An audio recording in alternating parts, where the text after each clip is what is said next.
Pemirsa, terima kasih Anda masih bersama kami di Sindo Malam. Selanjutnya kita berita geopolitik di kota Isfahan di Iran kembali dibombardir Amerika Serikat dan Israel. Serangan udara Amerika dan Israel terus menyasar pusat rudal milik Iran. Rekaman video memperlihatkan ledakan hingga menimbulkan kebakaran masif. Pusat rudal Iran, Baharestan di Isfahan kembali diserang Amerika Serikat dan Israel pada 1 April. Serangan pusat rudal ini menjadi serangan kedua setelah akhir Maret. Isfahan juga dibombardir Amerika Serikat dan Israel. Iran mengancam akan terus melancarkan serangan balasan ke pangkalan militer Amerika Serikat di kawasan Teluk.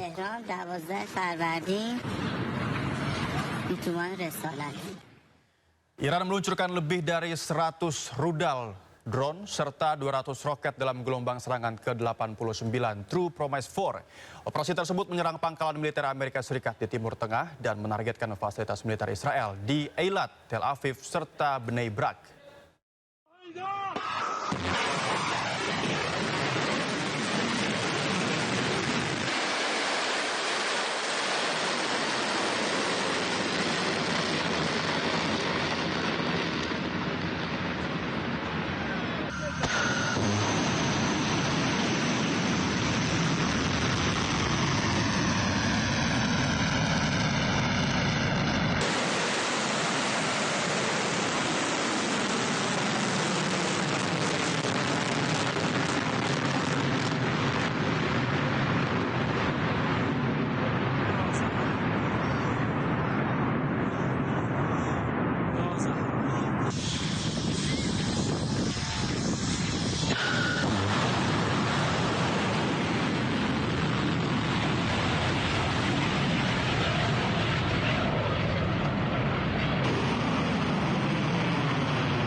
Korps Garda Revolusi Islam Iran menembakkan lebih dari 100 rudal dan drone bersama dengan 200 roket dalam gelombang serangan ke-89 Operasi True Promise 4. Iran dan berbagai front perlawanan melalui operasi terkoordinasi menggunakan rudal, drone, dan roket menyerang pangkalan militer Amerika Serikat di Timur Tengah.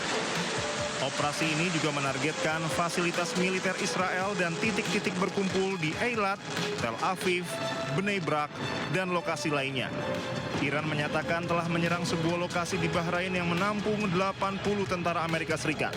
Rudal balistik Iran juga menghantam helikopter Angkatan Darat Amerika Serikat di pangkalan Al-Adiri, Kuwait, yang menghancurkan 1 helikopter dan menyebabkan beberapa helikopter lainnya rusak parah.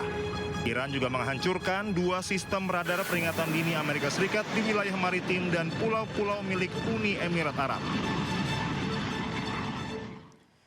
Diduga terkena pecahan rudal Iran, pipa air utama di Bnei Brak hancur dan memicu banjir di kawasan permukiman. Sejumlah rumah dan kendaraan juga dilaporkan rusak akibat serangan rudal Iran.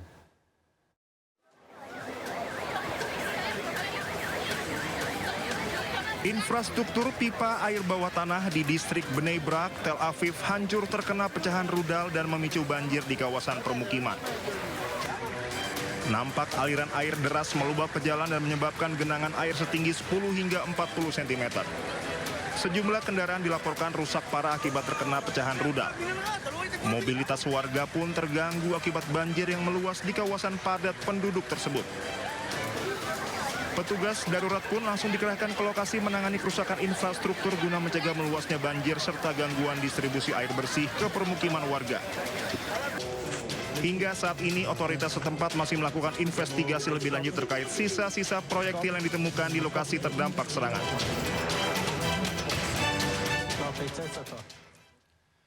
Informasi lainnya akan tersaji di segmen Sindo News 5 sekaligus menjadi penutup Sindo Malam hari ini. Anda bisa mendapatkan informasi terkini dan terbaru di kanal YouTube Sindo News atau melalui portal yang dihadirkan berita daerah Berita nasional dan berita internasional di sindonews.com. Mari berbagi untuk masyarakat yang terdampak bencana di tanah air melalui MNC Peduli dengan berdonasi pada rekening di bawah ini atau scan QR dengan aplikasi uang digital Anda. Saya Nova Zahwan beserta kerabat kerja pamit undur diri. Selamat malam dan sampai jumpa. Halo pemirsa, kita berjumpa di segmen Sindo News 5, ruang bincang yang bukan sekadar menyampaikan berita, tapi juga mengajak kita semua berpikir lebih dalam tentang apa yang sedang terjadi di negeri ini. Bersama saya Naufal Zakwan.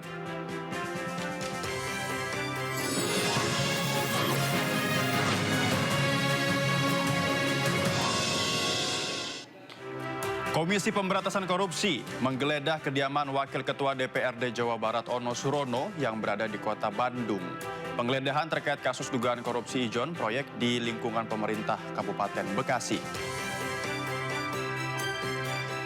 Beginilah pemirsa suasana dari rumah Ono Surono di kawasan Jati Indah 5, Kelurahan Gumuruh, Kecamatan Batu Nunggal, terlihat lengang usai KPK melakukan penggeledahan.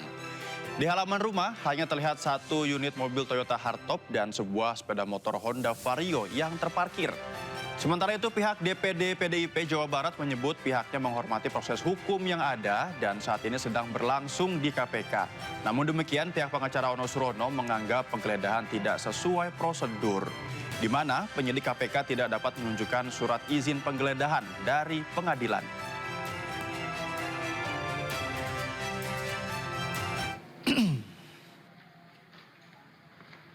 Nah, ini membuat kami bertanya-tanya, mengapa harus dimatikan CCTV itu, apa dasar hukumnya? Pertama. Kedua, penyidik membawa surat izin di dalam konsiderannya, termasuk dalam pembacaannya, penyidik KPK tidak menyertakan surat izin dari pengadilan setempat, dalam hal ini PN Bandung. Nah, ini yang dalam KUHP baru saya kira itu sudah jelas tertera di pasal 114 ayat 1 itu harus menyertakan izin dari pengadilan negeri setempat. Permohonan keadilan restoratif atau restoratif justice untuk Rismon Sianipar terkait kasus ijazah Presiden ke-7 Republik Indonesia Joko Widodo di Polda Metro Jaya telah masuk tahap finalisasi. Rismon mengajukan permohonan restoratif justice setelah mengakui ada kekeliruan dalam temuan penelitiannya. Ia menjelaskan adanya pembaruan hasil penelitian independen terkait digital image processing yang menjadi dasar perubahan kesimpulan dari pernyataan sebelumnya tentang ijazah Jokowi. Terkait hal itu, pihak pelapor menyambut baik itikat tersebut hingga kedua belah pihak sepakat menandatangani dokumen perdamaian pada Rabu 1 April 2026 di Polda Metro Jaya. Untuk Bung Rismon hari ini kami semua pelapor, baik itu Bapak Jokowi sendiri, lalu kemudian pelapor-pelapor yang lain ada Bung Lecumanan dari Peradi Bersatu, dan Andi Kurniawan dan saya sendiri itu sudah menyepakati melakukan kesepakatan bahwa hal ini itu bisa dilakukan dan hari ini ya kami akan menandatangani semua proses-proses dalam rangka restoratif justice itu. Jadi tidak ada lagi polemik di luar.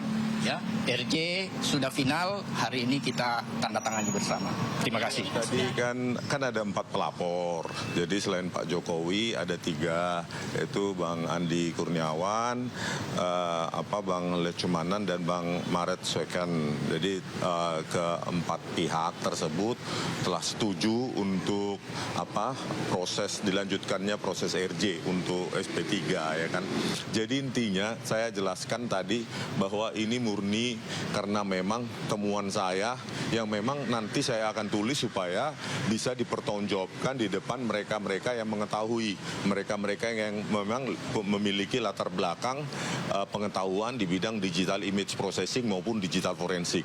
Itu akan saya bukukan dan itu akan saya berikan langsung mungkin ke Pak Jokowi kalau mau menerima kami di Solo maupun kepada pihak-pihak lain yang ingin kenapa sih Rismon berubah. Jadi memang alasannya memang pondasinya matematika. Ini kan semua selalu saya katakan bahwa digital image processing ini pondasinya adalah matematika tingkat lanjut, matematika kompleks. Jadi pihak-pihak yang nggak mengerti tersebut silahkan aja bernarasi, tetapi tanggung jawab saya adalah memenuhi tanggung jawab saya untuk menuliskan ulang apa sih yang salah dengan apa yang saya tulis sebelumnya di buku JWP terkait dengan resolusi, variabel geometri maupun pencahayaan. Ya pemirsa, selanjutnya lagi-lagi berita soal korupsi. Mantan Sekretaris Mahkamah Agung Nur Hadi divonis 5 tahun penjara. Hakim menyatakan Nur Hadi terbukti bersalah menerima gratifikasi dan melakukan tindak pidana pencucian uang. Selain vonis 5 tahun penjara, hakim menghukum Nur Hadi membayar denda 500 juta rupiah subsidi kurungan 140 hari. Nur Hadi juga dihukum membayar uang pengganti sebesar 137 miliar rupiah atau harta bendanya dirampas dan dilelang. Nur Hadi dinyatakan terbukti menerima gratifikasi dan melakukan tindak pidana pencucian uang.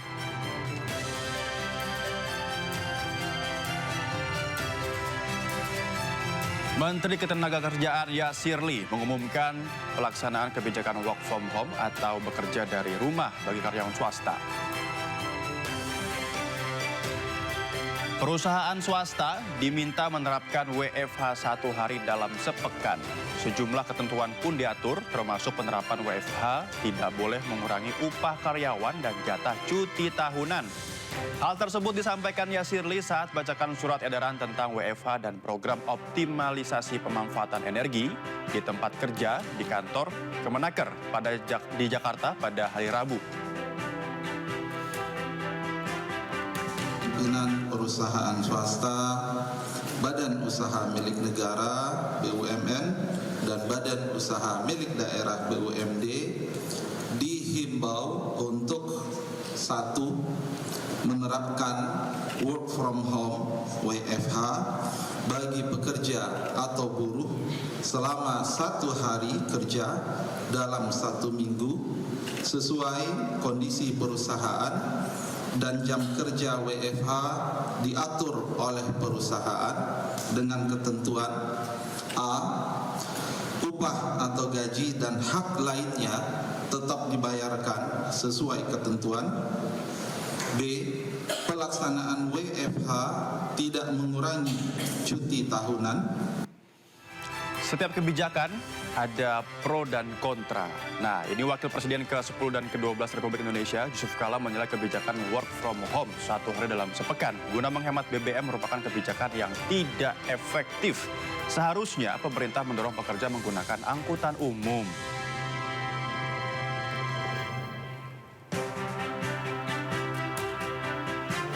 Ada 2 hal di sini. Kalau di kantor, itu energi yang dipakai seperti ini. Lampu, AC, itu aja sebenarnya. Itu tidak ada hubungannya dengan BBM. Karena itu berasal dari listrik. Dan listrik itu di Jakarta ini sebagian besar berasal dari PLTU. PLTU itu bahan bakarnya batu bara. Jadi kita punya batu bara berlebihan. Jadi tidak ada hubungannya sebenarnya untuk penghematan ini BBM di situ. Kalau soal pemakaian BBM untuk pegawai karyawan ke kantor itu bisa diatasi dengan mereka harus memakai angkutan umum.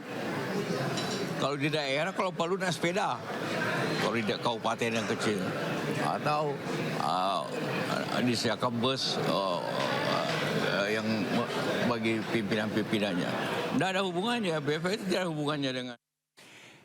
Pemirsa, kita akan lihat nanti bagaimana kebijakan WFH ini akan efektif atau tidak ya. Karena di balik setiap kebijakan tentunya ada konsekuensi. Dan di balik setiap headline ada harapan publik yang tidak boleh diabaikan. Dan kalau hari ini kita belajar satu hal, itu adalah kekuasaan bisa dibongkar, kebijakan bisa ditantang. Dan suara publik kalau cukup lantang bisa mengubah arah. Saya Noval Zakwan, sampai jumpa.